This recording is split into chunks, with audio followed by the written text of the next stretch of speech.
to the team that have returned.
Morning, great to see you in studio. Like I said, it's a 2 for the price of 1. Lead consultants for Suli. Tell us, ladies, what is the nature of the business? What is Suli? I know it has something to do with fashion and expanding one's fashion brand. Talk to us. So fashion, beauty, lifestyle, those are the brands that we work with. And she was saying Suli, meaning worth it. What we do is that we help brands to get a good foundation. We help businesses in these areas to develop a good foundation so that they can actually grow, because we think that the foundation is everything. And it's always worth it in the end. There are so many brands that come to us wanting to do things like maybe, they want to expand in terms of retail, or they are looking for some marketing services, etc., etc. But it's like, if we haven't actually figured out what direction your business is taking, what your business is about, what your story is, we can't really do the rest of the things. So that's why we say we believe that developing that foundation is always worth it. So Suli. Interesting. And just to add on to that, when we say foundation here, what we mean categorically is your brand strategy. Okay. Now, people think that once I have a logo, colors, some brand work, it means I'm a brand. But no, that doesn't make you a brand. A business is not necessarily a brand. Okay. A brand is an emotional connection. So for example, from the time that I maybe message you or call you till the service is delivered, that whole end-to-end experience is what makes you a brand. So what will people say in a room when you aren't present is what makes you a brand. So when you come to us, normally would ask you a bit of thought-provoking questions. And more often than not, we'll find out that brand strategy is not there because you don't have a brand heart. So far as you don't have a brand heart, there's no clear-cut vision. So how then are you building up on that to provide your services or products? So that's where we come to fix it. So as a business owner, it should be my aspiration to become a brand owner, really, because that's elevating the status of the business. Well, let's take it a few steps back. Let's rewind a little bit. For both of you, what are your backgrounds so that we can put the pieces together? Why would this be the type of business that would interest you? Okay, I'll start. So my background, I was somebody that always grew up. I grew up thinking I was going to be a fashion designer. I've always been interested specifically in the fashion industry. But along the line, I entered the business world and I realized I was very much interested in marketing and strategy. So, my whole career was along those lines. What did you study in school? My undergrad was banking and finance and my MBA was marketing. Interesting. Yes, but all my jobs were always in the consulting world. I'm working with startups. It was always strategy related and mostly focused on startups. So I tried to find a way to marry that with my interest in fashion. And then I ended up also working in the fashion industry because I did my MBA in Philadelphia. So long story short, I basically stalked a Nigerian that I found out he was in the fashion industry in New York. Stalked him, got a job with him, and that's what really gave me my start in the fashion industry in New York. And then I took those lessons, came back to Ghana, and then started working as a consultant. Interesting. Okay, so I have an engineering background. Okay. So I'm actually a telecom engineer. That's what I studied. I have some graduates and graduates in the studio. What a resume. Yeah, and spent my life working with multinationals in telco. So Vodafone, BZ4G, Huawei. But I worked in different parts of telco. So it wasn't only the technical part. There was product development, there was strategy and innovation, there was transmission planning, so all of that.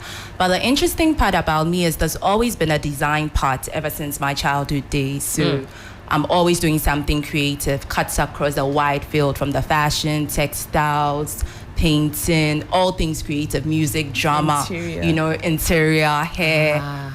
That versatile creative. Some people are just lucky like that. It's a blessing. Hair, ding. Floral. I'm still trying to figure out what my talent is. Oh. It is well. So yeah, that was it for me. But somewhere in 2020, I had to do a pivot when engineering doors weren't opening anymore. The company I was working with ran into financial crisis and I had to pivot.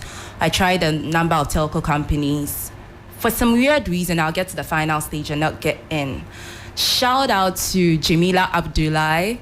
I went for a workshop with her just to, kind of see how my CV was going, if that was a problem, because I got a meta role and she was like, oh, if you have the other part, you can concentrate on it. So after losing an opportunity with Meta, I chanced upon a course that a friend had posted on LinkedIn. So you guys, LinkedIn is very important to all creatives. And I saw that I also had an international opportunity. And at that time, I was looking for an international role. So put my best foot forward, signed up for it, got shortlisted, and took the program, which was very boot camping by the Ghana Design Boost with the Netherlands. So it was a Netherlands-trained program. Lectures were from all over the world, Asia, Africa, Europe. It was intense, and then we did a project work. And in my project work, that's what birthed what I'm doing today. Okay. So that project were real-life clients in Ghana, and they wanted creatives. But we diagnosed the problem and saw that we actually needed a brand strategy, because without a brand strategy, I was working on creatives for their investors to be able to get stakes offline or online. That should be able to work for them. And on that, I shadowed as a design strategist, had to learn on the course to be able to do my assignment. And the great thing for me that inspired me was on Project Defense Day, which was like 3 years ago in October. After we did our submission, the panel, the Dutch panel asked me if I was a design strategist in real life. And I said no. I learned on the job and they found that impressive. But because so many businesses in these fashion beauty had been coming to me to tell you what their problems were, I was like, well, I think that this is what is for me. And it marries my engineering side and creative side, whereby I can use both analytical and creative skills. And that was how I transformed into being a design strategist. And then how do the two of you then team up to get Suli off the ground? So that's another interesting one. Last year, January, we happened to be at... more than a year ago. Yes, that's why it's last year, January. I happened to be at an international trade center event at Impact Hub, and I was supposed to facilitate a design thinking session. And Helen was part of the panel. So there were some other people there, and we just met. We had a brief discussion before my session. And for me, my takeaway from all of that was I was going to be able to connect with the people in there after. So I made sure I got all the people on the session. Somebody was from Paystack, somebody was from interiors. And the session was for people in textiles, interior, and fashion. Right. Which is more like me, because I dabble in all these areas, but I'm a strategist as well. So after that, I reached out to her and I said we should have a catch up. For some weird reason, I just made the calendar invite, Elon plus Walla, what's next? And then, Elon, take it up. And the rest is history. Now we No. have Sulit. Suli. Suli.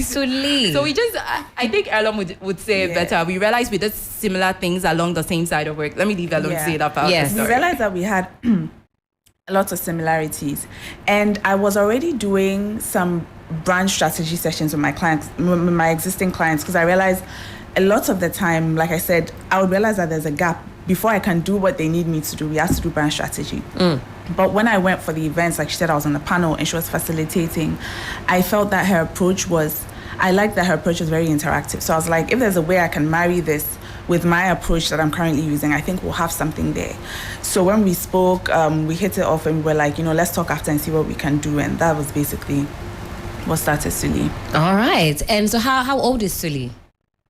As a business, as a concept?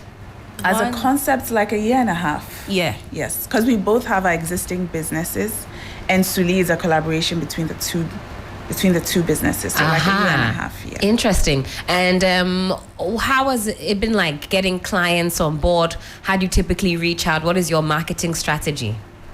So typically we have people reach out to us. I see. Because we both are doing our own thing. Someone might reach out to Wala or might reach out to me. And then because I know, okay, when it comes, if it's, depending on the service, if it's brand strategy, I'm doing it with Wala. So if you reach out to me and I realize that you need brand strategy, I bring it in Wala. Someone reaches out to Wala for the same thing. So typically people reach out to us. We do have, social media platforms, but it's been people coming to us. It's been more people coming to us or referrals or Because they already recommendations. know what it is that you Exactly. do. Well, time check, it is some 7 minutes to the top of the hour. This is Womanpreneur on 3FM 92.7. I've got two very impressive womanpreneurs in the studio, Elom and Wala of Suli. Yes. Do people have trouble pronouncing this brand name? Yes, I think most people say Sulit. Sulit. Because of the T at the Sulit. end. Would you consider maybe a change of name, or we'll learn the name by force? Yes, you learn We'll the learn name the by name force. by That's what force. makes us creative. That's exciting. By force. Suli, Suli, a Filipino name. Why Filipino? Either of you married to a Filipino man, or you enjoy the food or the culture? What's going on? It's just my laugh of vocabulary. So interestingly, I have a Pinterest board. When I find very interesting names, I just pin it there. Elam, are you in support of Suli? I do. I really like the name. Did it because have to I grow think- on you? No, I actually liked it. Oh, right okay, from you're the on start. board. I don't know. What life you and I, maybe we would. that is my brand strategy to you both. That You wouldn't have taken Suli. Yeah, I would have thought, the Suli, but it makes for interesting conversation. Like Exactly. where, the brand is working. We have experts in the building. They know what they're doing. Typically, what you find is lacking with businesses who are looking to elevate to brand status. And like you said, people have logos and they have colors, they have some type of theme in mind. But what is the biggest barrier to people elevating their business? I think the biggest barrier is that a lot of the time we tend to think about the now. So somebody's like, you know what, this whole year I feel like I haven't made sales. I just need a quick fix to do something, and then by the end of the year I've made some amount of money. People just tend to think about the now. And when you think about the now, you can't really have longevity because the foundations, you have to be thinking long term. You have to be thinking about, why would people even want to come back to me? Why would they remember me? What makes me different? What makes me different in the sea of so many other businesses doing the same thing? But if you're only thinking about the now, you're thinking about the quick sale, you end up doing things like, every other week you're doing a promotion. Right now, your actual prices don't even mean anything because people know that if they wait small, you are going to do 50% of because you're desperate. Right. There's no strategy. Does that reek of desperation if you see a business constantly, putting out sales? Okay. Not all the time. There are some brands that have it as part of their strategy. For Okay. instance, there used to be a clothing brand called, it's still the Architasia. Oh, I see. I realized that it was a part of their strategy, but they did it in an interesting way because they knew their consumer. So maybe it's like this Tuesday when you're buying from us, you get a free slice of pizza. They made it in a very fun way. Their social media platforms people were engaged with them. So that you could see that it was intentional. It wasn't just a spur of the moment. I need some money this week, so let me do something. Okay. Yeah. Also, just to add to that, we realize most people don't have a brand heart. So brand heart is more like the soul of your business. And basically, so what's the purpose, your vision, your mission, your values? We believe that like with those fundamental things, even if you're working with a group of people, everybody has an idea of what the bigger picture is and what direction we are heading towards. So you're not just doing things because it's in trend, but there's a big picture of what you're trying to create. What impact are you having in society? What are you here to do? How do you plan to work with people? Values, what do you stand for? What are you not compromising on? All those pillars very much form everything you do. And more often than not, we tell people that look at the companies that are transgenerational, the Coca-Colas, the Nikes, the Adidas. You'd realize that there is a big picture as to where they put themselves. So we believe that that's what most people miss, but that's really your foundation and pillar. Without that, what's your business doing? Then you are just making things and selling. You're not really doing that. Another Right. thing too we realized was people don't have USP, which is your unique selling proposition. Right. What exactly are you selling which is unique to you that makes you stand out in a cluster of people who are doing the same thing?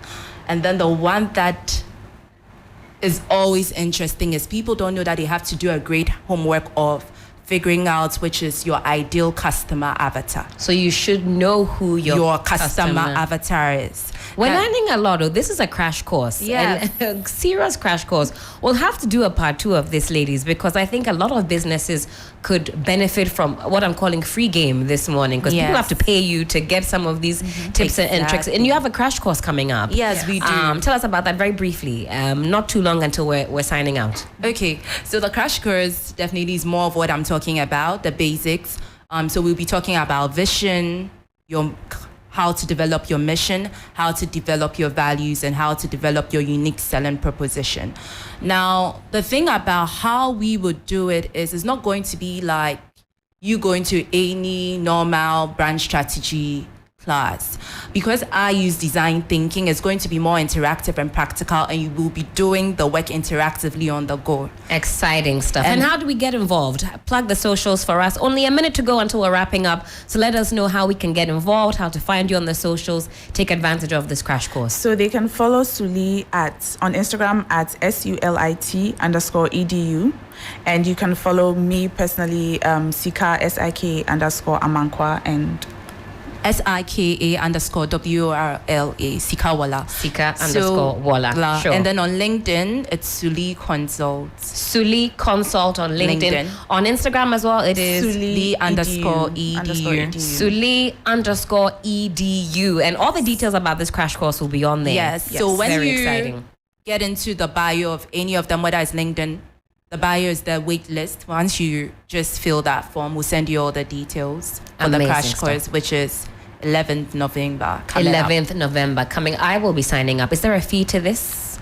Yes. Yes. Okay, so we'll get all the information Yes. when we go on the pages. I'll be signing up. I'm looking We'll be to. happy to have you. I'm looking to elevate my business. I too want to be a brand and take advantage of the tips and tricks. I think it's important. I think Yes. sometimes the sort of legwork that we leave out, we think things will happen by grand design, and really it's the intentionality that makes all of the difference. Ladies, so grateful that you could stop by this morning. Thank you so much Again, for having us. Suli_EDU on the socials. It is pronounced Suli. Suli is a Filipino word, in case you didn't know. You've also learned something new, a new, new word in a different language. Suli means it's worth it. So follow the ladies, make sure that you make good use of this resource. Check them out. They have tips and tricks for us all. Ladies, Elam, in fact, final words from you and then we'll wrap up. So my final words, I just hope that at least this session today gets people thinking about really developing a good foundation and a good brand heart, like Bola said, for their businesses. Without that, they can't really take the next step. Amazing stuff. And we're always about educating. We do spaces and the like. We'd love to have you on in due course. Talk about strategy. Give some free game, if you will, here and there. We could all use a tip or two. But ladies, thank you again so much. Thank you for You've made having this us. Womanpreneur very exciting indeed. And as always, we've learned something.